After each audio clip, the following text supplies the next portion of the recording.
Hi, and welcome to episode 2 of What is Wrong with My CV, because one size does not fit all. This is a 12-part series of short videos by myself, Julie Grimes of Jaguar White Recruitment, and Jaqui Winston of New CV.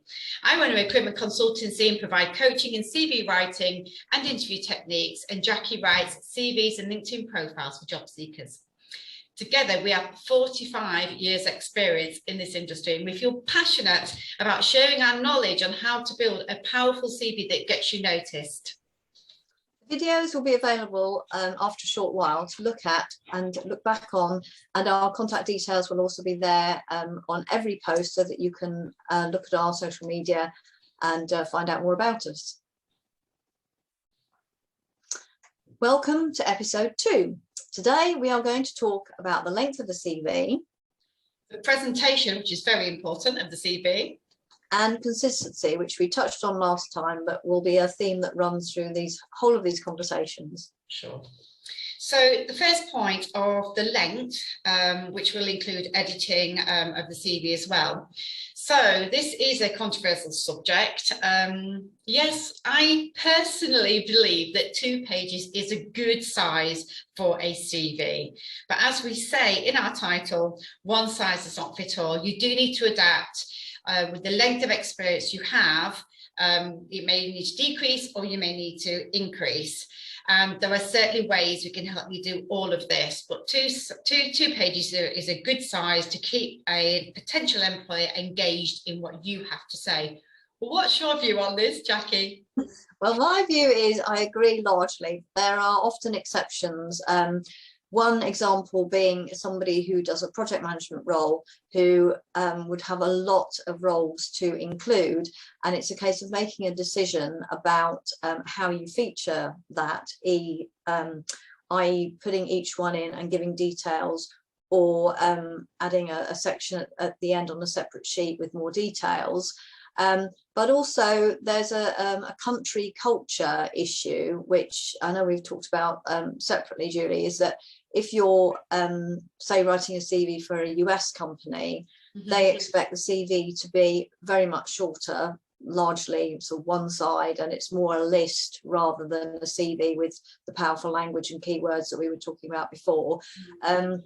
Whereas if you're writing, say, for an Indian company, they want every detail, and it's not unusual to see a 9-page CV for a company that's going application that's going to a company over there, which I know sounds completely mad, but it has definitely been in my experience that is the 2 extremes. Yeah. Same for me, really. I have 1 pages and I have 9 pages, and I do feel that it needs to be relevant to the job that you're actually applying for. But based on that project manager, I mean, I would say as an option, I would definitely put the career history down within the 2 pages and everything else that goes in your CV, which we're going to cover over these 12 weeks.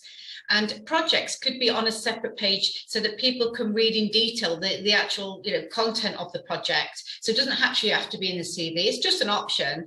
But I think it would then keep the potential employer, engaged in reading that CV from the start to the finish in the order that we're going to describe.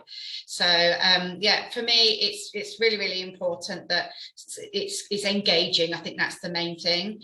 And with that in mind, talking about the size of the font size and the type of font, that's really, really important as well. I would say I wouldn't go any lower than a 10 if you need to.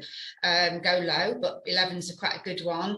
And make sure there's the margins are really clear each side, plenty of white space. It's very important that it's reader friendly. There's lots of bold and underlines, and it's very consistently spread out. For me as a recruiter, reading something that's easy to read, you can go to the key skills section, you can go to the work history section, etc. It's really important, and it needs to be quite identifiable. You can go straight to it, and I think anybody who's looking at CVs will probably feel the same. Yeah, I agree, and following on from that, the importance of actually editing it for each application, so that you're keeping it completely relevant and targeting that role, rather than just sending the same lengthy CV to everybody, because A, there will be bits in there that are irrelevant, and B, the potential is you are going to make them think, why have they sent me this CV? It's not even relevant for the job. So it's being really mindful about how you use the CV and not just sort of scattering it all over the place exactly the same. Back to the point we made in episode 1 about keywords. The keywords are essential, and if you've missed them out because you're trying to sort of speed up how many applications you get off in one day, you're actually going to be shooting yourself in the foot if you do that. Back to the presentation thing, Julie, just keep on that side, is that there are occasions where you see really interesting and wacky presentation, which I know we're going to be referring to next time. Yeah, definitely. All those. I mean, we run sort of parallel lives in some ways. I know you write CVs and I do the coaching, etc.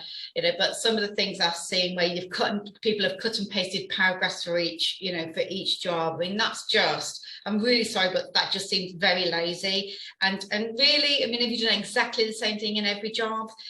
So I do think people need to really look and just take that extra care and time with their CV, that extra 10 minutes to adapt it for a particular job is really, really important. So I would say as a recruiter, really don't do that. Do not cut and paste whatever. And to sort of, let's talk about the decrease and the increase of CVs. To decrease, because that's obviously the major, people have a lot to say. You know, you may know this if you're watching it, you know, go back 10 years, maximum 10 years if you can fit it on, and then with a little paragraph at the bottom, you know, prior experience, and then you can just put the dates and what you did, and then at least it shows you what you did, where you worked, and the position, and then an employer can ask you that at interview. You don't really need to be paging and paging and paging it for, you know, the last 20 years. So you know, that's really important. And if you're trying to increase your CV because you maybe haven't got a lot of experience and you're younger, you know, think about those achievements. You know, we're going to talk about achievements again in one of our other episodes, but talk about the achievements at school or sixth form, at university. You know, bump it up with that, you know, as well as some, you know, some hopefully some part-time work that you might have done whilst you've been studying. So there's some ways of being able to get around having a nice, solid, engaging CV. Yeah. Okay. So, in summary, you did the summary today. In summary, try and keep it to 2 pages. One size does definitely not fit all. Keep it relevant, so edit it for each application and make sure it's presented in a business-like manner. And please put extra effort in, not to cut and paste. And, you know, as Jaqui said, edit it for the position that you're going for and make sure it's really relevant to that particular role. So that's it for episode 2. And next time we're going to be talking about the header of a CV. It sounds like a very small subject, but it really isn't when you're looking at them day in, day out. What to put in a header, why you put it in a header, and also some really crazy observations over our time that Jaqui and and I think some of them are fun, some of them are really unnecessary and take too much space. So catch us next time when we're talking about those new topics. Okay, bye.